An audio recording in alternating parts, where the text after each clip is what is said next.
Hey guys, tonight we're not in gardens or banquet halls. We're in chambers heavy with velvet, where queens sit draped in silk, yet smell of dust, sweat, and roses crushed too long in the dark. You lean close to kiss the hand of a queen, but before your lips touch silk, a wall of perfume hits you. Roses, amber, clove, layer upon layer, thick as smoke. And beneath it, not water, not soap, but years of linen wiped dry, gowns never washed, and skin that hasn't met a bath since a wedding night. The scent is power, yes, but it's also denial, masking a truth no crown could erase. That royal women, in all their finery, often lived with the worst hygiene practices in their kingdoms. If drifting through the stranger corners of history feels like the kind of company you want tonight, you're welcome to like or subscribe, but only if it helps you relax. And in the comments, share where you're listening from and what time it is there. It's oddly comforting to picture this quiet circle of listeners linked across the world. Dim the light. Let the fan hum, steady and low, like the quiet breath of long corridors in an old palace. Let your body sink deeper and deeper still, leaving the noise of the day far behind. And when a trace of gentle humor arrives, it will come slowly, softly, resting over you like a warm blanket, spread across the cooler truths of history. You hear the faint buzz of your own room. You shift in your bed. Now strip it away. Hear the rustle of skirts layered in dust. Hear servants dragging tubs that will never be filled. Hear a courtier cough behind a perfumed handkerchief. You open your eyes, candles burn low, smoke clings to velvet. And before you stands a queen, her presence dazzling, her scent suffocating, a woman powerful enough to command nations, yet terrified of a single drop of water. Habit 1, almost never bathing. Royal baths were rarer than comets. A queen lowering herself into water was not a sign of luxury. It was an act of risk. Court physicians insisted that hot water opened the pores, and pores, to their imagination, were little gates across the skin. Once opened, they believed, illness could step through. Fevers, plague, even spirits. So the safest course was to keep the gates sealed. Dry, guarded, shut against the world. Queen Isabella of Castile became famous for declaring that she had bathed only twice in her entire life. Once on the day of her birth, once again on her wedding day. After that, her body was treated as a sealed fortress, a fortress that could raise armies, but would never surrender to soap. For those rare times when bathing did occur, the ordeal was enormous. A wooden barrel dragged into a chamber, 40 or more buckets carried up creaking stairs, servants lined like soldiers, hauling water that cooled with every step. By the time the tub was filled, the bath water was tepid, smelling faintly of ash from the hearth. The noblewoman lowered into it did not sink into rose petals. She sank into splinters and lukewarm disappointment. Even modesty got in the way. Some bathed while wearing a thin linen shift to preserve dignity. The result? The fabric trapped the grime right against the skin, like a sponge politely holding filth in place. Small wonder, then, that most royal women relied instead on the wipe and hope method. A fresh linen cloth pressed against the body, rubbed until dirt appeared. It was not cleaning, only displacement. The dirt moved from skin to fabric, and the body was declared refreshed. Picture the sensation. The dry scrape of fabric against sweat, powder clumping into streaks, the faint tang of perfume mixing with something far less floral.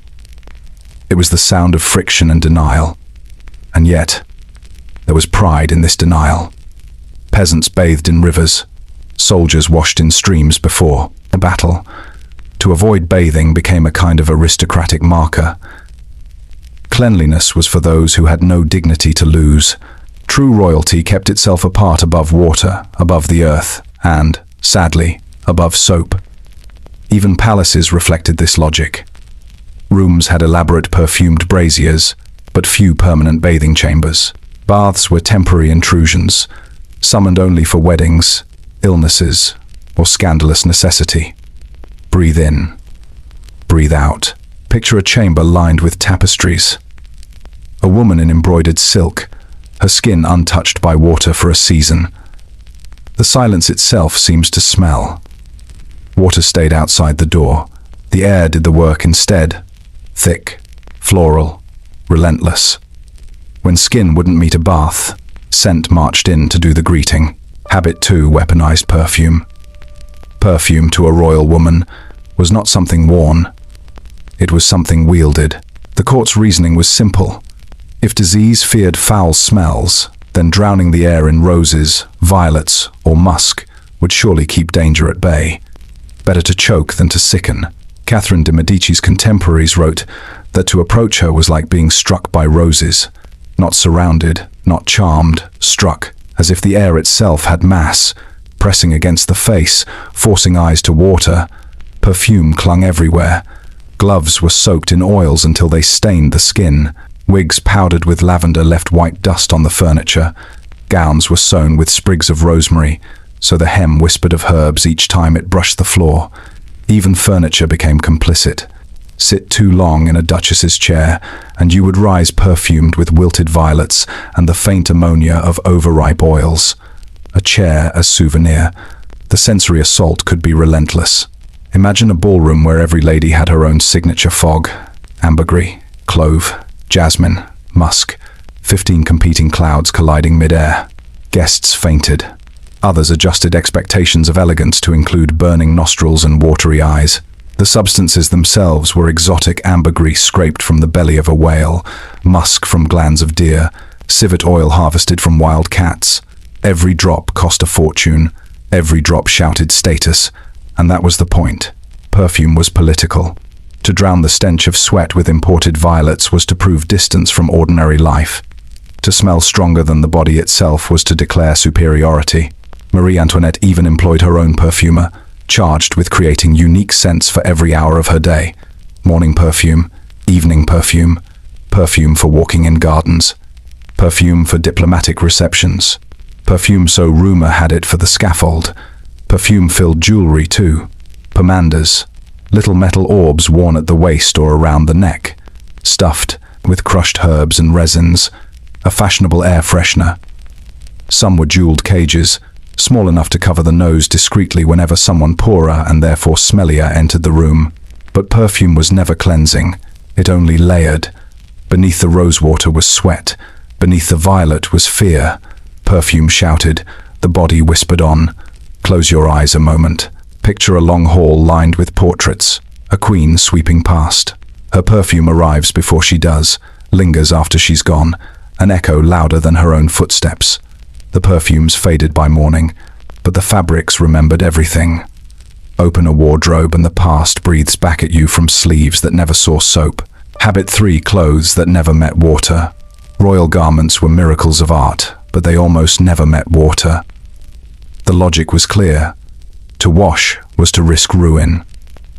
Velvet dissolved in steam, silk shrank like frightened skin, gold thread dulled when it met soap, and so washing was avoided at all costs. Instead, gowns were aired, carried into gardens, hung on lines in corridors, exposed to wind and incense, then returned to closets as though they had been reborn. But fabric remembers. It remembers sweat beneath armor. It remembers wine spilled in laughter. It remembers the brush of greasy hands during feasts. Airing only moved those memories around, never erased them. One Tudor servant complained that carrying gowns from chamber to chamber felt like carrying the weight of 3 men. The fabric was heavy, but the stench was heavier. Perfume helped, but the core of the gown still held its secrets. Queen Elizabeth I is said to have owned over 2,000 gowns. They filled rooms like soldiers in silent ranks. But the purpose was not cleanliness. It was performance. Each day demanded a new costume, not a clean one, merely a different one. And these gowns were passed down. Ladies-in-waiting often received the gift of a dress once worn by their mistress. But along with the embroidery came the residue of her body, the trace of her perfume, the faint press of her form in the fabric. It was as though the dress had 2 lives, one living, one ghostly. Closets themselves became strange ecosystems. Imagine a wardrobe with no circulation, lined with cedar chests and sachets of dried herbs. Candles flicker nearby, moths darting in the half-light. The smell is a war between lavender, musk, and the faint mold of damp cloth, and gowns were dangerous to wear. Corsets bit into ribs until bruises appeared. Whalebone cracked and jabbed. Metallic threads scratched the skin raw. Yet the pain was accepted as nobility. If a servant complained of rash, it was neglect. If a queen complained of rash, it was fashion. At court banquets, the gowns themselves became guests. Trains stretched across entire aisles. Servants followed to lift fabric out of puddles of wine, but stains always spread faster than hands.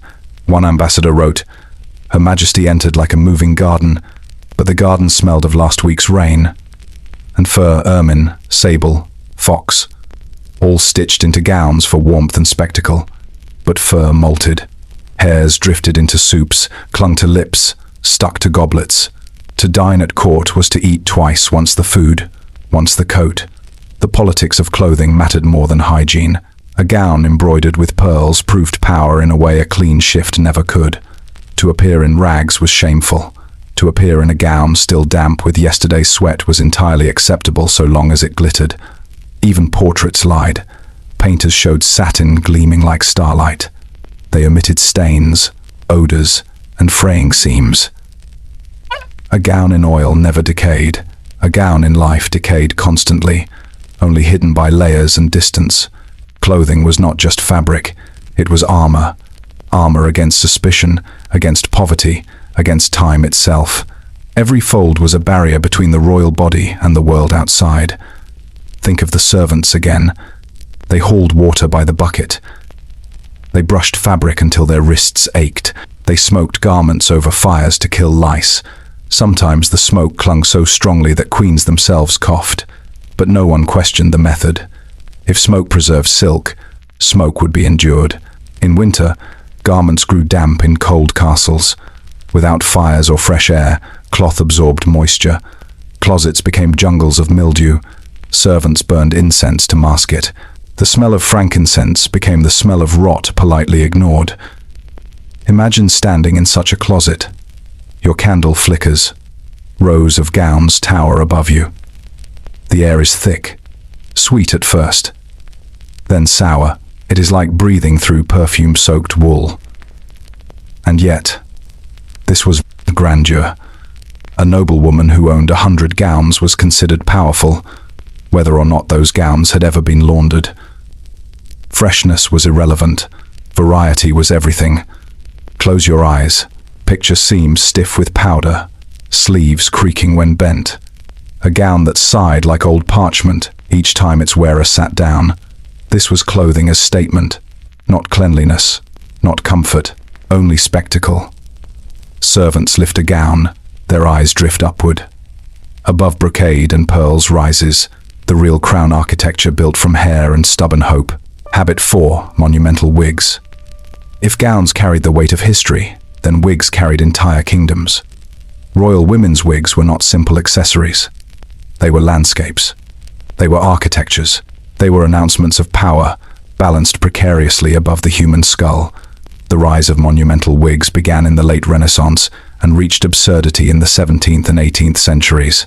What started as modest curls became mountains of hair, stacked higher than a loaf of bread, then higher than a hat, until eventually they resembled small pieces of furniture. These wigs were rarely natural. Human hair was blended with horsehair, goat hair, sometimes even fibers stiffened with flour paste. The result was not soft, but rigid, a sculpture more than a style. Marie Antoinette's wigs were infamous.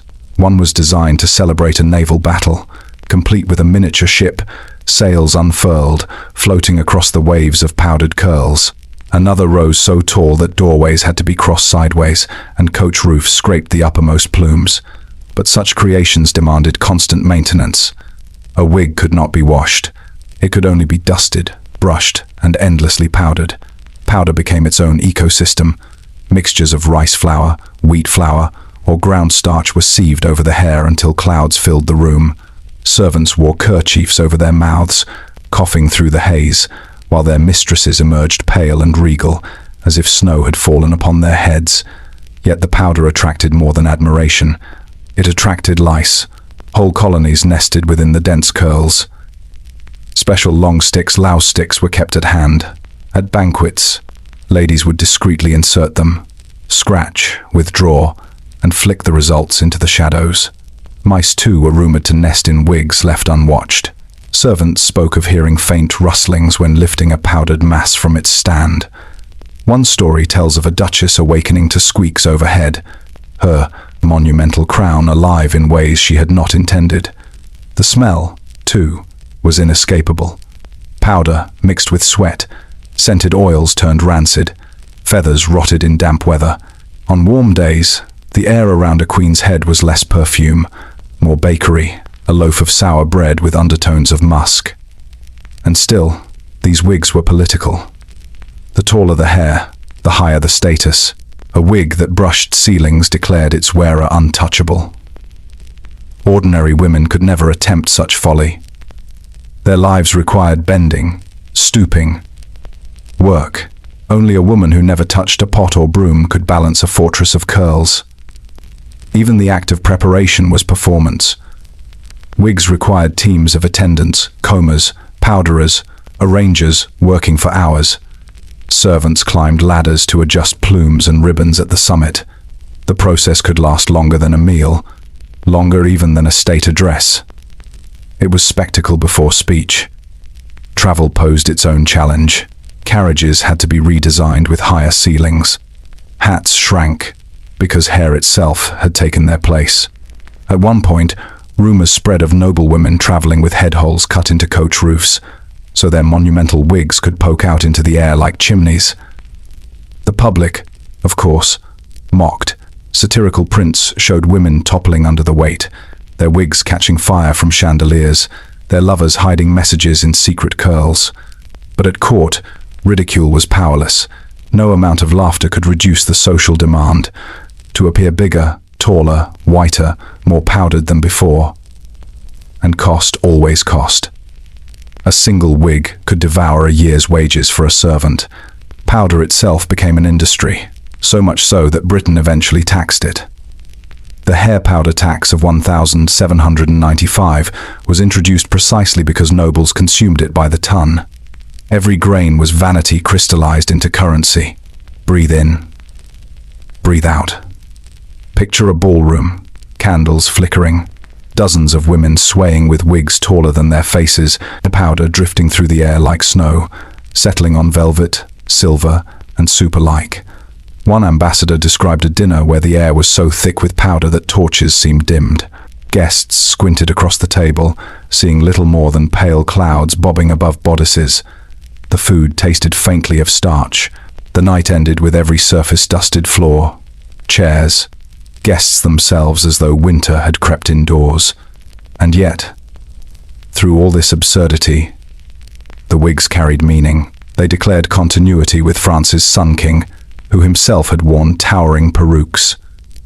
They linked wearers with dynasties, with wealth, with a theatrical vision of control. A head crowned with a fortress of curls was not merely fashionable, it was impregnable. But impregnable did not mean comfortable. Necks ached. Scalps burned from the weight. Sleeping in such contraptions was nearly impossible. Some ladies perched their heads on wooden stands rather than pillows, for fear of collapsing their architectural crowns. Sleep became another performance, rest staged as elegantly as appearance. Close your eyes now. Imagine the creak of whalebone corsets beneath, the sigh of silk stiffened by powder, and above it all, a wig trembling slightly with each heartbeat. Within it, lice scurry. Above it, feathers wilt. Yet from a distance, all anyone sees is radiance. Powder falls like snow. It lands on a face waiting to become porcelain. The mirror doesn't argue, it simply receives the mask. Habit 5, Poison Beauty. If wigs announce grandeur from above, the face beneath them carried its own theatre. But this theatre was painted in poison. Royal women were masters of transformation, yet the paints and powders they trusted were mixtures of danger, white lead, mercury, arsenic beauty drawn from the very minerals that corroded their bodies. The most prized complexion at court was not bronze nor rosy. but ghostly pale. Paleness meant leisure. It meant a life free from labor in the Sunday. It whispered of noble blood running cool beneath the skin. To achieve it, women reached for Venetian ceruse, a cosmetic blend of white lead and vinegar. On the skin, it looked like moonlight. Soft, glowing, almost divine. But lead is greedy. It does not sit politely. It seeps. It eats into flesh, causing eruptions, sores, a subtle grayness beneath the very white it was meant to give. Queen Elizabeth I relied on ceruse for decades. Portraits show her face flawless, shining with eternal youth. But in reality, her skin beneath cracked and scarred, the product of years of applying poison to hide the very scars it caused. Imagine the ritual. A maid, grinding the paste in a dish, mixing with water until it gleamed like cream. The queen sitting, still as marble, as layer after layer was smoothed on, masking time, masking health, masking humanity itself. The mask never truly came off. At night, the paste hardened into a crust. Removing it required scraping with linen soaked in rose water, not gentle cleansing, but abrasion. The skin beneath grew thinner each year, fragile as paper, and yet, the whiter the face, the higher the status. To be pale was to be untouchable. To be natural was to be common. But pallor alone was not enough. A bloodless queen risked looking ghostly in the wrong way. So color was added back, a cruel irony, through rouges and lip paints laced with mercury sulfide. This cinnabar pigment, ground to fine powder, gave a brilliant vermilion, red. Cheeks bloomed like roses, lips glowed like embers. But mercury, like lead, does not forgive. It seeps into nerves, weakens muscles, shakes hands. Prolonged use left women trembling, their very smiles unsteady, the paint betraying the hand that applied it. Yet the brilliance was irresistible. Candlelight caught the sheen perfectly, turning faces into living icons. A guest might cough from powder drifting in the air, but no one dared question the artistry. When sores and blemishes appeared as they inevitably did, the solution was not to stop the poisons, it was to add more theatre. Small velvet patches, cut into stars or moons, were fixed to the skin with gum. They disguised scars and, over time, became a language of their own.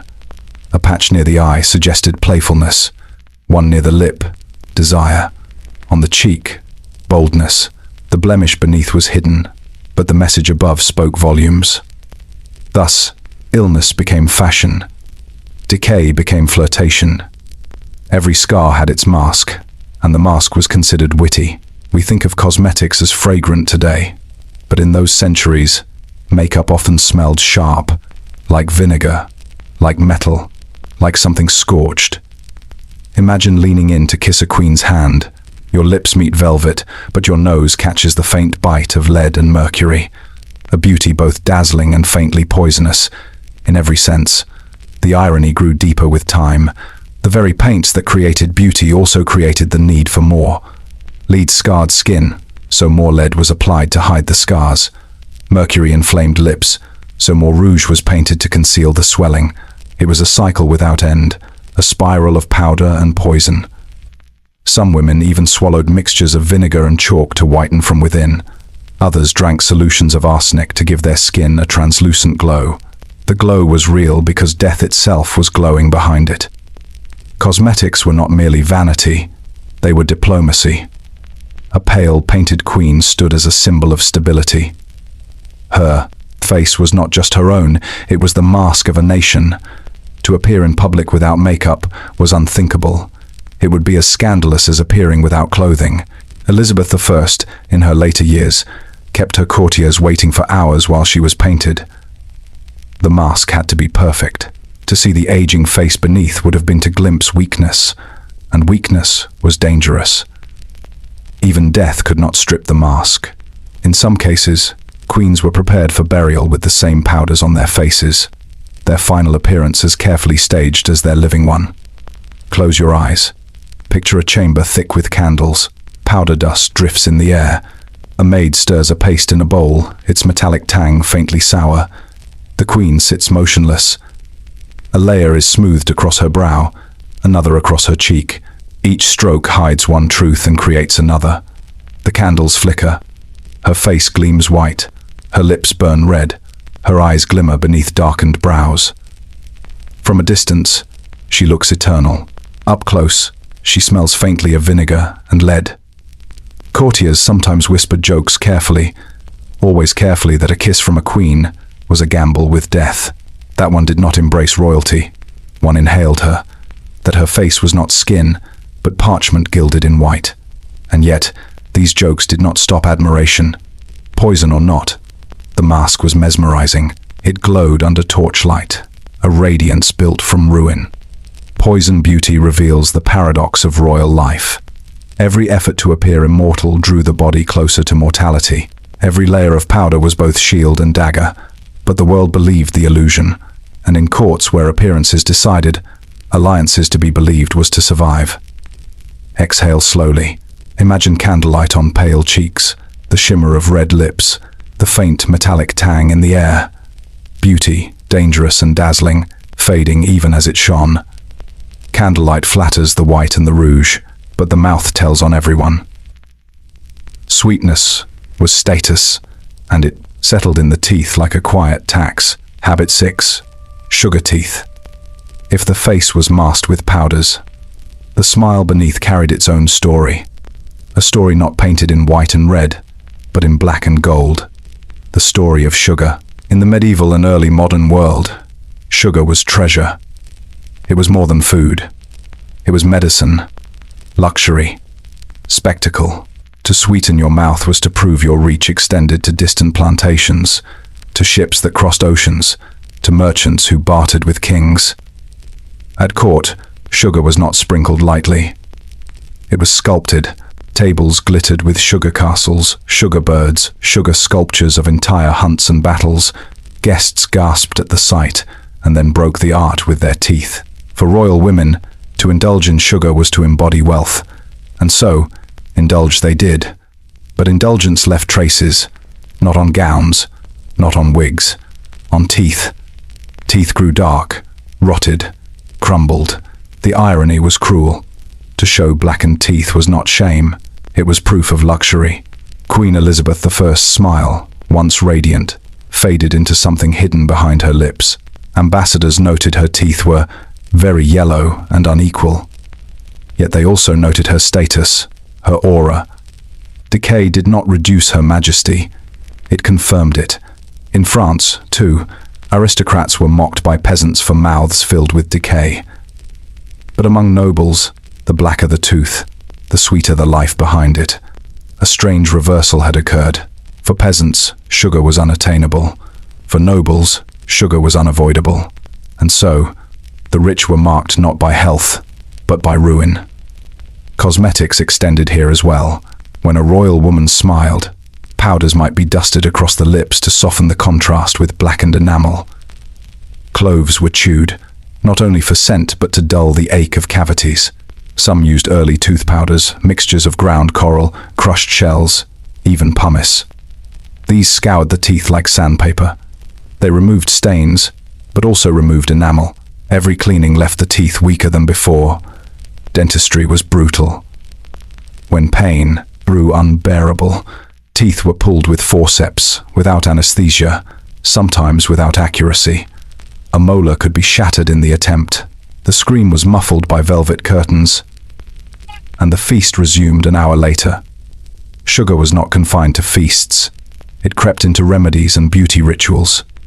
Powders were mixed with sugar to mask bitterness. Syrups were sipped for strength. Even face masks sometimes included honey or sugar. Sticky potions meant to soothe, but often attracting flies instead. The line between nourishment and vanity blurred. Sweetness was everywhere, and so was its consequence.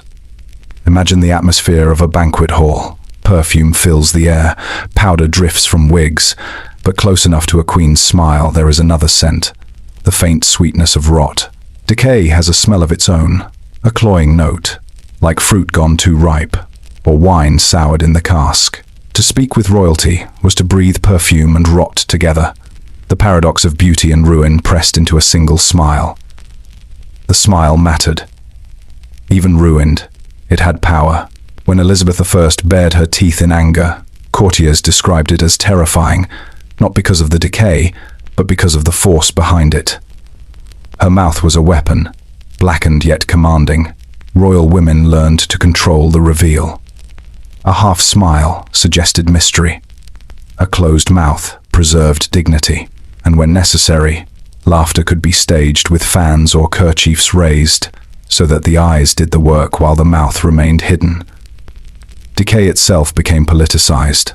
To have sugar teeth was to display wealth. To hide sugar teeth was to display grace. Balance was everything. Behind the spectacle, the suffering was real. Abscesses swelled, gums bled, pain spread to jaws, ears, skulls. Some records describe queens refusing audiences because of the torment in the tooth. Others endured silently, masking pain with powders and perfumes. Pain-shaped diets. Soft foods became prized custards, porridges, broths. Not because of refinement, but because chewing had become impossible. A banquet of roasted meats might leave a queen nibbling custard instead, her smile guarded, her body betraying wealth through weakness. Writers mocked the fashion for sugar.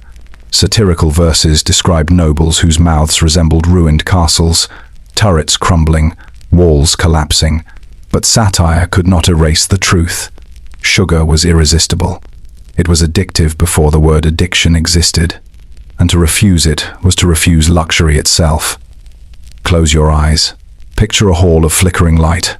A queen lifts a goblet. Her lips glow red with mercury rouge, her teeth dark beneath the paint. She laughs softly, covering her mouth with a jeweled hand. The sound is music. The reality is ruin. Jokes spread quietly, that a queen's smile could light a room, but only because the candles reflected on black enamel. That kissing her hand was an honor, but kissing her mouth was a gamble. That sugar built kingdoms, but destroyed queens. Sugar teeth reveal the strange paradox of power. What peasants avoided by poverty, royals embraced by privilege. Every bite of candied violet, every sip of syruped wine, was another step toward decay. But decay itself became a badge. To have ruined teeth was to prove you had lived sweetly. Breathe in, breathe out.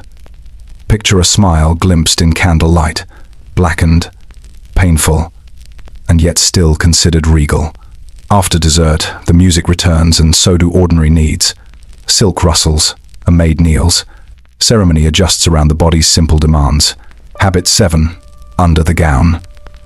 Logistics. If the smile revealed luxury through ruin, the body beneath the gown revealed something else entirely, a life governed by awkward necessities. Because queens were not only symbols, they were bodies. And bodies must eat, drink, sweat, and, sooner or later, find release. Yet release, for royal women, was wrapped in ritual, hidden beneath layers of lace, managed with the same careful choreography as a state banquet. Beneath gowns of velvet and brocade lay shifts of linen, simple, plain, unwashed as often as the gowns above. The shift was the only fabric allowed to touch bare skin. It absorbed sweat, absorbed powders, absorbed perfumes. It was changed more often than the outer dress, but rarely cleaned with soap. Airing and brushing were its only reprieves. Corsets and stays followed whalebone frames that cinched the body until ribs ached and lungs shrank. To remove them required assistance. To adjust them required endurance. And to wear them daily was to live in constant negotiation with breath itself. Stockings were tied with garters, but without elastic. They slipped, bunched, cut into skin. Royal legs, though rarely seen, were often marked with ridges from hours of constriction. Every layer beneath the gown was meant to preserve modesty, but none preserved comfort. Relief came in strange forms. The most infamous was the bordeloo. A small chamber pot, curved like a gravy boat, slipped discreetly beneath skirts. It allowed a woman to relieve herself without leaving a conversation, without abandoning a ball. Imagine the scene. A duchess seated, skirt billowing around her like a tent. A maid kneels, slides the vessel into place. The room continues buzzing with music and talk. Only the faintest shift of expression reveals the truth. Servants later carried the pot away, its contents masked with rosewater. The court continued as though nothing had happened.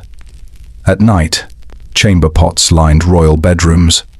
Some were plain pewter, others were porcelain, gilded, jeweled. Even waste could be adorned. Night chairs, a kind of wooden seat with a pot beneath, offered comfort, but odors lingered. Perfumed sachets were hung nearby. Incense burned in corners. Candles fought a losing battle against the scent of reality. Visitors wrote of being shocked by the smell in royal apartments, the mingling of perfume and waste, frankincense and urine, roses and something far less floral. At times, even privacy itself was abandoned. In France, it was considered a mark of intimacy to grant audiences while seated on a commode. Madame de Montespan, mistress of Louis XIV, was said to converse with petitioners, while servants hovered discreetly nearby, managing the chair beneath her. To modern ears, it sounds grotesque. To contemporaries, it was simply another form of power. The queen or favorite did not stop her life for the needs of her body. Others adjusted around her. Servants bore the brunt of logistics. They washed linen shifts, scrubbed chamber pots, emptied night chairs into cesspits or rivers. Their noses became immune, or perhaps never immune, simply resigned. Some grew skilled in silence, timing their work so that no one noticed. Others were less discreet, earning punishment for spilling, for wrinkling gowns, for allowing a whiff of truth to escape the veil of ceremony. Travel magnified the problem. Carriages offered no private space. Long journeys meant frequent stops. Servants setting up screens, holding cloaks as barriers. At hunts or outdoor spectacles, royal women relied on makeshift tents, but gowns with hoops and panniers were not designed for squatting. Every act was a performance of balance, grace, and necessity. The logistics carried costs. Corsets compressed stomachs, leading to indigestion and fainting. Constipation became common, as diets of sugar and meat lacked fiber. Doctors prescribed purges and enemas, themselves rituals performed with ceremony. There were whispered jokes that queens spent as much time in closets as in courts' closets, not of books, but of chamber pots. What strikes us today is how little was spoken of these realities. Chroniclers recorded duels, gowns, feasts. They rarely described odors, except in satire. And yet, those odors filled the air. Those awkward rituals shaped daily life. Every court was as much chamber as chapel. The silence itself was performance. Everyone knew, yet no one admitted. It was the final mask, laid not on the face, but on the body's most ordinary acts. Close your eyes. Picture a ballroom. Candles flicker. Music drifts. A duchess sits in silk, smiling faintly. Beneath her skirts, a bordeloo rests. A maid kneels unseen. The air smells of roses, with a note of something else no one will acknowledge. The dance continues. The mask holds. Courtiers whispered jokes, careful and quiet, that queens were thrones themselves, ornate above, but holding secrets below. That audiences smelled both roses and reality. That perfume was not simply fashion, but survival. These jokes, risky as they were, proved that everyone understood. The masquerade fooled no one, yet all agreed to maintain it. Under the gown, logistics show the final truth of royal hygiene. Even as queens floated through halls in silks and jewels, they remained bodies aching, sweating, relieving, entangled in rituals designed to hide the obvious. Every bordeloo, every perfumed chamber pot, was part of the same performance, to prove that power was not ordinary, that even the most basic needs could be staged as ceremony. But beneath the lace and the silence, the body remained. Mortal, awkward, human. Breathe in, breathe out. Imagine silk rustling, candles guttering, and beneath it all, a hidden world of awkward necessities. Close the lid, tie the ribbons, smooth the skirts. Now listen to the skin itself. Itch, rasp, sting. Fashion speaking a language of welts and dyes. Habit 8, allergic couture.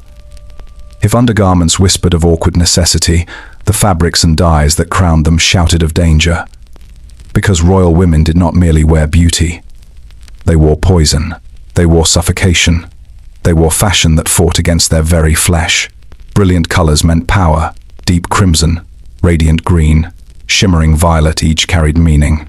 But each was brewed from minerals and plants that cared nothing for human skin. Arsenic greens, achieved by copper arsenite, gleamed like spring meadows under torchlight. But they burned the skin. They blistered palms. They sometimes caused sores where fabric brushed too long. Crimson dyes came from crushed cochineal insects, imported from across oceans. Beautiful, yes, but fixed with mordants like alum or tin, they left cloth stiff, scratchy, abrasive against bare arms. Even black, the color of solemnity, was achieved by mixing iron compounds with tannins. The result? A richness of shade and a lingering metallic tang that clung to gowns like rust in rain. Fashion demanded more than color. It demanded shape. Corsets, tightened with whalebone, bodices laced until lungs shrank, gowns with panniers stretched skirts outward 3-4 feet wide, transforming the body into architecture. To sit required choreography. To pass through doors required sideways steps. To breathe required compromise. One noblewoman fainted at a ball, not from shock, not from romance, but from simple suffocation. She revived only when loosened, her dignity restored, her comfort ignored. Winter gowns lined with ermine, mink, fox, each a sign of status. But fur carried dander, itched the skin, shed into soups and stews. Feathers too were arranged into hair and gowns. They wilted in damp air. They grew brittle in smoke. Servants replaced them constantly, but the fragments lingered, caught in the air like snow that refused to melt. Skin beneath royal gowns often bore the proof. Rashes from dyes, red, a welts from stiff seams. Lice transferred from wigs to collars, heat rash blooming where layers trapped sweat. One physician wrote of noble women who scratched themselves bloody beneath silks, unable to endure the constant irritation. Yet scratching too obviously was considered unseemly. So fans fluttered faster, smiles froze tighter, while nails pressed discreetly against skin beneath the lace. Perfume, once again, was the solution. Gowns reeking of mildew, sprinkle rosewater, sleeves stained with sweat, dust them with violet powder. Even the odors of irritated skin were masked with oils. Suffering did not matter so long as the illusion endured. Every color, every stitch, was political. Green declared fertility, purple whispered empire, black declared solemn majesty. Even if the dye blistered your arm, you wore it. Even if the corset stole your breath, you cinched it tighter. Because to appear weak in dress was to appear weak in power. A queen could cough, faint, scratch in private, but in public, she shimmered untouchable. Fashion was not comfort. Fashion was propaganda. Wardrobes became dangerous spaces. Dozens of gowns hung heavy with dyes and powders. The air itself turned toxic. Mildew from damp fabric mixed with chemicals, creating a scent both sharp and sweet. Servants complained of headaches, rashes, coughs. But service required silence. To dress a queen was to inhale her poisons. At banquets, women struggled to eat in their gowns. Panniers trapped their arms, corsets squeezed their ribs. Some learned to lean sideways to sip broth. Others used long-handled spoons, delicate workarounds for impractical elegance. Fainting became almost fashionable. To swoon gracefully was to confirm you were dressed tightly enough. The tighter the stays, the higher the admiration. Close your eyes. Picture a queen rising for a feast. Her gown gleams emerald dyed with arsenic. Her corset presses her lungs until each breath is a whisper. Her sleeves scratch against her arms. Her smile masks the itch of rash, the ache of ribs, the faint dizziness of hunger and fashion colliding. The hall cheers. No one sees the discomfort. They see only splendor. Courtiers muttered jokes behind fans. That gowns were cages with women trapped inside. That, to embrace a queen was to risk rash yourself. That royal beauty was best admired at a distance, lest the scratches and welts reveal themselves. But laughter changed nothing. The gowns grew heavier, the dyes grew harsher, the illusions grew brighter. Allergic couture reveals the last paradox of royal hygiene. What looked divine from afar was often intolerable up close. Every stitch carried discomfort, every color carried danger, every breath was taken against the weight of fashion. But for royal women, to abandon the discomfort was to abandon the crown. Better to suffocate in silk than breathe in linen. Breathe slowly. Picture velvet that itches, silk that scratches, corsets that squeeze, and beneath it all, a body enduring quietly for the sake of splendor. When cloth pinches and color burns, comfort goes looking for consolation at the table. There, abundance arrives, steaming, and restraint politely excuses itself. Habit 9.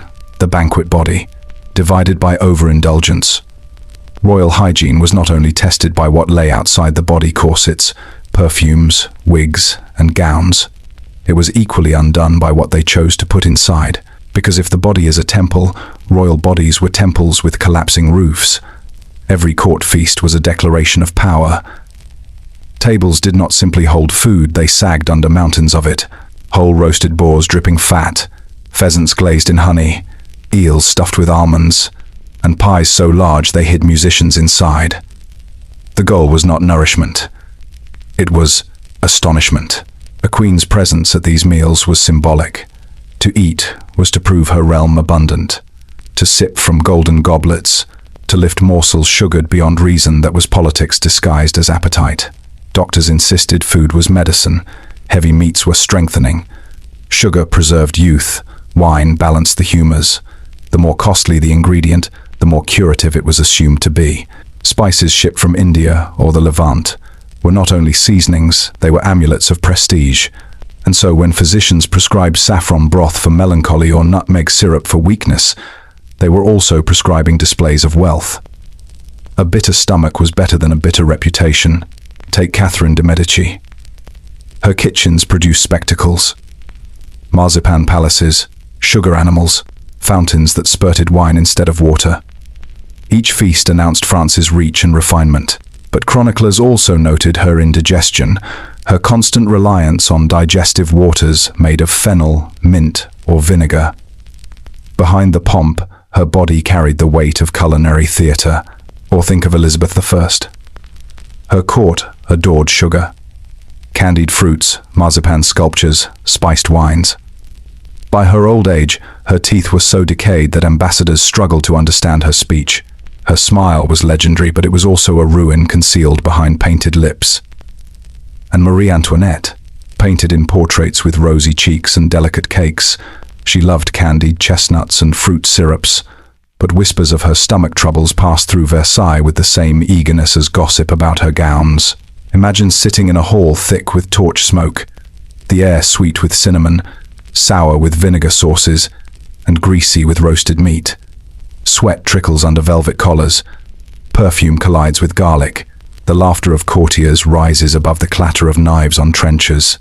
Now imagine your ribs squeezed by whalebone stays, your stomach stretched beyond comfort, and the obligation to keep smiling while your insides beg for mercy. Royal women learn to eat performatively. Take small bites. Chew delicately. Smile, even when your jaw ached. A faint sigh could be interpreted as delight or as insult to the cook. A plate left untouched could spark rumors of pregnancy. A sudden retreat might ignite gossip of illness or poison. Every gesture mattered. Forks came late to Europe, so fingers and knives ruled the table. To handle food clumsily was a faux pas, as damaging as speaking out of turn. The act of dining was choreography, and the body often paid the bruises of the dance. When the feast ended, the suffering began. Indigestion, constipation, the sweats and cramps of overseasoned food. Servants brewed herbal remedies, fennel seeds, mint infusions, clove-studded wine. Physicians prescribed purges, emetics, and bloodletting, believing the body must be balanced after indulgence.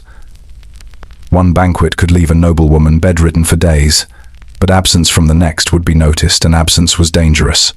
So they returned, night after night, to gorge and grimace in public. A queen who ate heartily could be praised as vigorous, fertile, strong. A queen who ate lightly risked whispers of weakness, illness, or disdain for her people's bounty. Thus, the female body became a political screen. Her stomach no longer her own, her digestion no longer private. Every swallow was watched, every sip recorded in whispers. Even her ailments were cloaked in euphemism. Delicacy for nausea, melancholy for constipation, fragile constitution for chronic stomach pain. The contrast was brutal. Outside the palace, peasants fought for bread. Inside, nobles groaned under the weight of too much. Both suffered, but only one was painted in portraits. Smiling beneath chandeliers, the irony is sharp. To starve was tragic. To overeat was political necessity. And both shortened lives.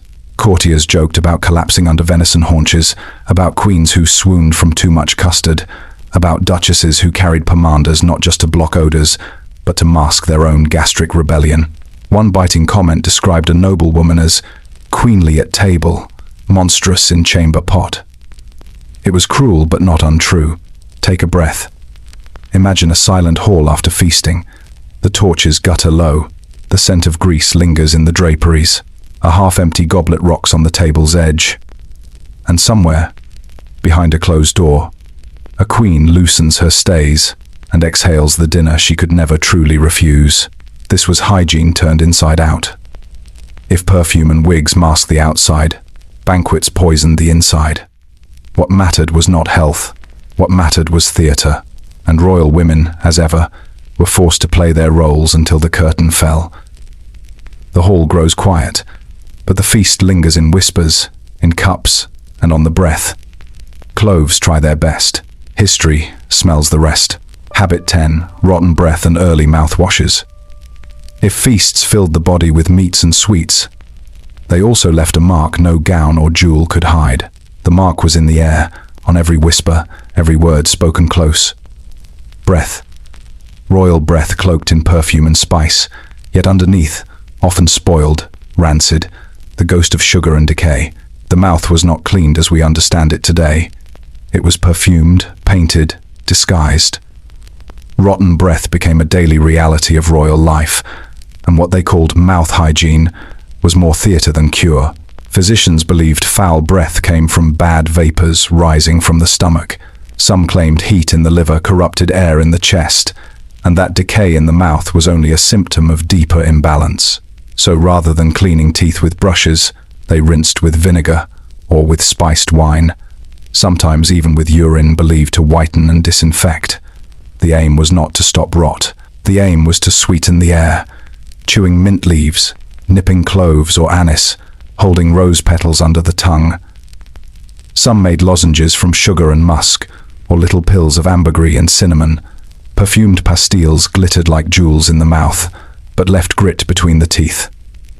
There were gargles too. Recipes called for rinsing with warm wine, sometimes mixed with honey and herbs. It burned.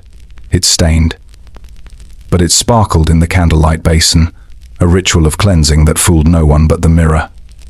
Elizabeth I, lover of sweets, suffered the consequence. By the end of her reign, her teeth were famously black, her breath famously foul. She chewed clove lozenges to mask the odor. Ambassadors reported the smell anyway, and yet, Her Majesty remained untarnished. Power could sour the air and still command respect.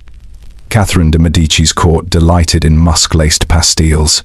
A duchess might pop one discreetly during a ball. The result? A waft of perfume so thick it mingled with the rot beneath, creating a paradox. The stench of flowers dying in a vase. Imagine leaning close in a hall of roses. You expect violets. Instead, wine soured in the mouth, cloves sharp as daggers, and beneath it, the sweetness of rot. Fans flutter faster, eyes water politely. Music swells to cover the discomfort. Everyone pretends nothing is wrong. That was courtly life in miniature. Some powders promised to whiten teeth. Ground coral, crushed shells, even brick dust. They scoured stains away but stripped enamel with every rub. The cleaner, the smile, the weaker the tooth. Mercury-based pastes disinfected, yes, but poisoned the gums. Users fainted not from corsets, but from toxins creeping in with each brush. Vinegar rinses corroded enamel further. The cure was worse than the curse. And still, the rituals continued. Halitosis was more than discomfort. It was politics. Ambassadors recorded not just a queen's words, but the scent of her presence. A foul breath could spark whispers of illness, weakness, decline. Yet, no one dared speak plainly. Instead, coded language bloomed. She suffers delicacy of the stomach. A heaviness of humors weighs upon her. The sweetness has turned. Breath was reputation. Reputation was survival. The ritual of rinsing was never private. At feasts, servants carried silver basins and ewers. Guests lined up to wash fingers and mouths, dipping into the same scented water. Rosewater floated on top, beneath, the liquid clouded with spit, grease, crumbs. Each participant swished politely, then passed the basin on. To clean the mouth, they shared the same pool. Hygiene was, again, a mask. Pastilles became tokens of courtly life. Small, ornate, perfumed with civet, ambergris, or musk. They sweetened the mouth temporarily, but carried the musk of animals, deer glands, cat secretions wrapped in sugar. To smell sweet, one carried the scent of beasts, camouflaged in candy, a strange irony, but one that fit perfectly in a court that thrived on contradiction. Picture a ball. Music rises, gowns swirl, chandeliers glow. A duchess leans close to a young courtier. Her smile gleams. Her breath does not. Cloves, vinegar, decay, perfume over smoke. The courtier bows anyway, trained to endure. The dance continues. The odor lingers. Whispers passed in corners. That certain duchesses could wilt roses with their laughter. That some queens were best kissed only on the hand. That breath itself could carry diplomacy or drive it away. Laughter softened cruelty, but it did not sweeten the air. Behind curtains, royal women suffered the quiet pain of abscesses, swollen gums, teeth pulled without anesthetic. Mouthwashes numbed briefly, but the rot returned. The remedies masked, but never healed. Every smile was a negotiation, every word a performance. In the end, rotten breath tells the same story as wigs, perfumes, and gowns. Hygiene was performance, not reality. Cloves dulled decay. Rosewater hid stench. Vinegar rinses burned but did not cure. The court lived in denial, pretending sweetness was strength, while the body rotted beneath the mask. Breathe slowly. Imagine a hall filled with roses, and beneath, a single sour note no one dares to name. Exhale. Let the mask hold. Basins are carried away. Someone suggests a bath. The tub answers like a rumor, warm, scented, already shared. Habit 11. The bath that made you dirtier. If the mouth was disguised with perfume and cloves, the body below was managed by a stranger logic. Because bathing what we imagine as cleansing was, in royal life, often the opposite. Water rarely washed away filth. It carried it. It spread it. It was shared, reused, suspicious, and sometimes, stepping into a tub meant leaving less clean than before. Royal baths were not daily refreshment. They were rare events, often ritualized, and far more about appearance than hygiene. The water, far from purifying, was often stagnant, scented, and dirty before the first foot touched it. Doctors warned that hot water opened pores, inviting disease into the body. The safer course, they said, was to wipe with linen cloths dipped in vinegar or rosewater, or to air out the body with perfumes. Bathing too often was considered dangerous, a risk to modesty, to morals, to health itself. So when baths happened, they were rare, cautious, and oddly theatrical. Imagine a wooden tub in a drafty chamber, water hauled by servants in steaming buckets. By the time the tub filled, the first steam had cooled, the surface filmed with ash from the hearth. A duchess steps in first, the water warm, fragrant with herbs, lavender, sage, chamomile. Then the next lady takes her turn. The same water, a little cooler, a little cloudier. By the time the third, fourth, fifth entered, the tub was a broth of sweat, oils, perfumes, and the faint grit of unwashed skin. Cleanliness was not cumulative. It was diluted. Rank decided order. The queen or noblewoman bathed first. Her attendants bathed after. Servants last, if at all, sitting in the cooled, cloudy water of their mistresses. This sharing was praised as efficient. In truth, it was a chain of contamination, a passing of dirt disguised as courtesy. Close your eyes. Picture the room. Candles guttering, the smell of damp wood and steaming herbs. The water, cloudy from oils and sweat. A maid wrings a linen cloth, dabbing the queen's shoulders. A rose petal floats on the surface, softening the illusion. And beneath it, the bath grows less cleansing by the minute. Soap was harsh, often made from lye and animal fat. Too strong for delicate skin, it stripped oils and left rashes. So nobles rarely used it. Instead, they relied on scented oils. After a bath, they were rubbed down with almond oil, cloaked again in perfume, then laced back into silk. The result? They smelled fresher, perhaps. But the dirt was not gone. It was only repackaged. There were exceptions, ceremonial immersions. In Renaissance Italy, baths were prepared with elaborate rituals. Milk, honey, wine, and herbs were poured into the water. The queen floated like a relic in a scented broth. But these ingredients did not cleanse. They clung. They soured. They turned the bath into soup, and the body into an ingredient. Bathhouses once thrived in medieval Europe, but as plague swept the continent, they gained suspicion. People claimed disease spread through steam, through pores, through contact with strangers. Royal courts withdrew from public bathing. Instead, they embraced linen wipes, perfumes, and the occasional, highly staged private soak. Yet paranoia lingered.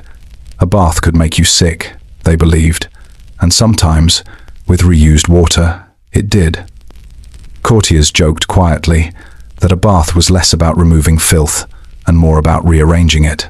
That stepping into the tub was like joining a broth of your ancestors. That perfume afterward was not luxury, but necessity. Even bathing carried symbolism. A queen who bathed before a wedding signaled purity. A queen who avoided bathing during Lent signaled piety. Bathing could be weaponized in gossip. She is too fond of her bath. A slur of vanity. She has not bathed enough. A slur of neglect. Clean or not, the bath was never private. It was always public performance. Behind every bath was labor. Servants hauling buckets, boiling water, perfuming herbs. Their hands blistered from heat, their backs bent from weight. They watched nobles step in for minutes, then spent hours draining, scrubbing, and disposing of the waste. The queen left the bath fragrant. The servants left exhausted. Take a breath. Picture the water cooling, candles flickering low. The bath, once fragrant with herbs, now dull, cloudy, still. Perfume will cover the rest. Velvet will hide what lingers.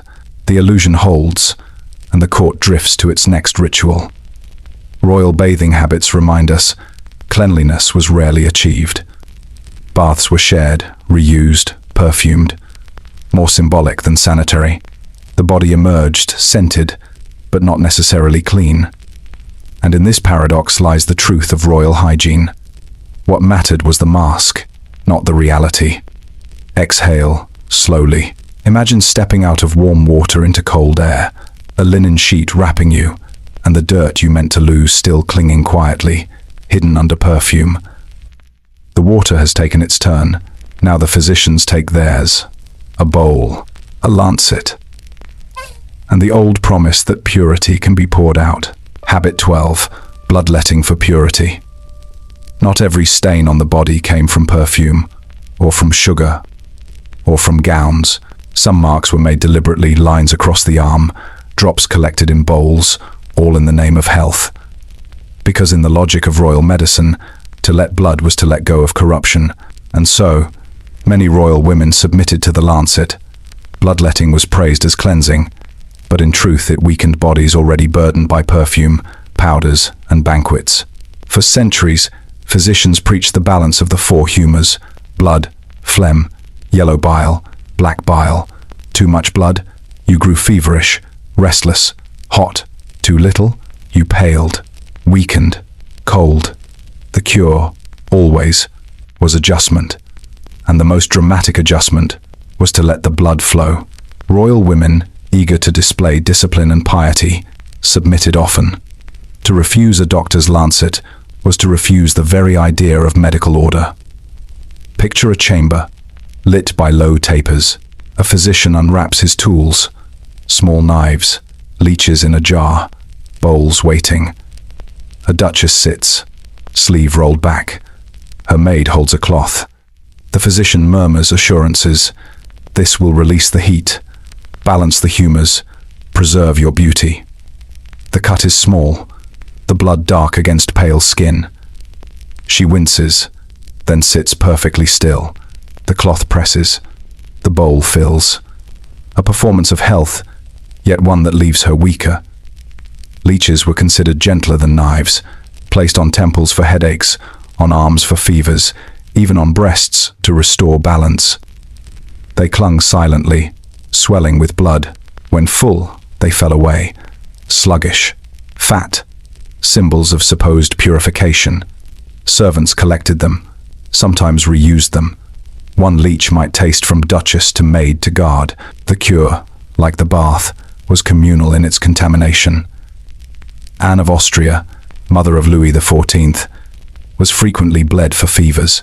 Reports describe her fainting spells afterward, explained away as signs of illness cured rather than illness caused. Marie de Medici was treated with leeches for migraines. The cure left her dizzy and anemic, but to complain was unthinkable. Suffering quietly was part of royal dignity. Even Elizabeth I, when struck with fevers, was offered bleeding as remedy. Whether she consented often is unclear, but her physicians prescribed it with confidence. Bloodletting was not discreet. The smell of iron rose into the room. Warm drops fell into bowls, sometimes mixing with vinegar or herbs to purify the liquid. The patient grew pale, head light, limbs cold. Perfume could not mask it. The odor of blood was stubborn, metallic, sharp, a reminder of mortality itself. For women already weakened by diet, corsets, and childbirth, bleeding often tipped the balance. Fainting became common. Headaches grew worse. Bodies slowed. Immune systems faltered. But the ritual carried prestige. To be bled was to prove devotion to health. To endure silently was to prove discipline. Suffering itself became a form of grace. Courtiers joked softly that physicians were more dangerous than poisons, that leeches ate better than peasants, that some ladies spent more time with lancets than with their own husbands. The jokes carried unease, but also resignation. This was medicine, and medicine was theatre. Even bloodletting had symbolic weight. A queen bled before a major feast was praised for purifying her body. A princess bled before marriage was said to be balanced and fertile. The red drops were not just fluid. They were signs of obedience to doctors, to religion, to the strange alchemy of humours. Close your eyes. Hear the drip of blood into a bowl. Smell the iron tang under roses. See the pale hand, rings still glittering, as a physician wipes the cut clean. The court whispers that she will be well now, that her humours are balanced. But her body knows otherwise. It is simply tired. Bloodletting shows the final paradox of royal hygiene. What was meant as purification was in truth exhaustion. The body was drained, not strengthened. The spirit bowed, not uplifted. Yet the ritual endured for centuries, because belief itself was stronger than truth. To be royal was to suffer beautifully. To be bled was to prove it. Let the breath slow.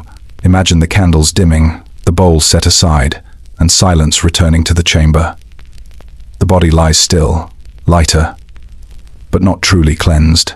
And so we arrive at the last of these habits, 12 strange rituals, 12 of the worst hygiene practices of royal women, illusions of cleanliness that mask decay, discomfort, and danger. The gowns, the perfumes, the powders, the feasts, they painted a picture of radiance.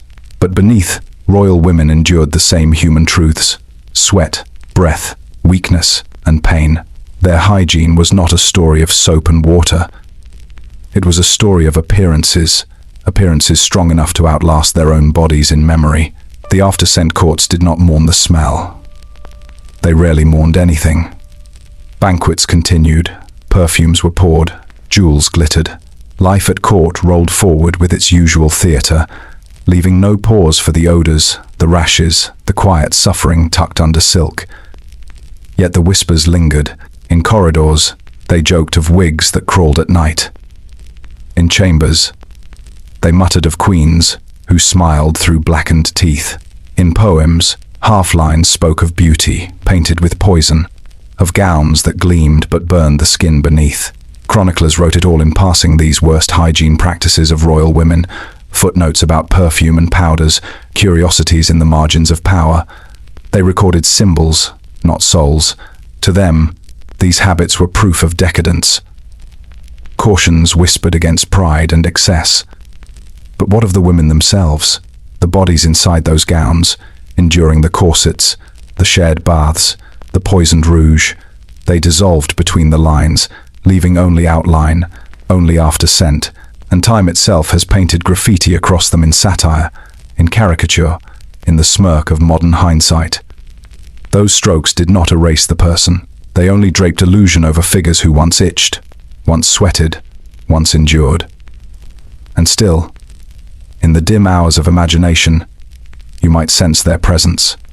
The faint rustle of silk in a quiet room, the ghost of violets masking something less sweet. A pale reflection in the glass, powdered and distant, but human all the same. These women remain, not in perfumes bottled for eternity, but in absence reminders that behind every spectacle stood someone who had little choice but to perform. So this is where we leave them, not in the glow of chandeliers, not in the applause of courtiers, but in the quiet afterlight of memory. History records the splendor. Life left the stains. If tonight's slow drift through their world carried you gently, let it fade now into the dark of your own room. If this quiet soothed you, you're welcome to subscribe for more histories told softly. And in the comments, a simple hello with your time and place is always a comfort, a reminder of this small circle of listeners scattered across the night. The day has no claim here. Only stillness does. So rest. You've walked through enough corridors of velvet and powder for one night. Good night. And from the candlelit past to the hush of your present room, we'll meet again.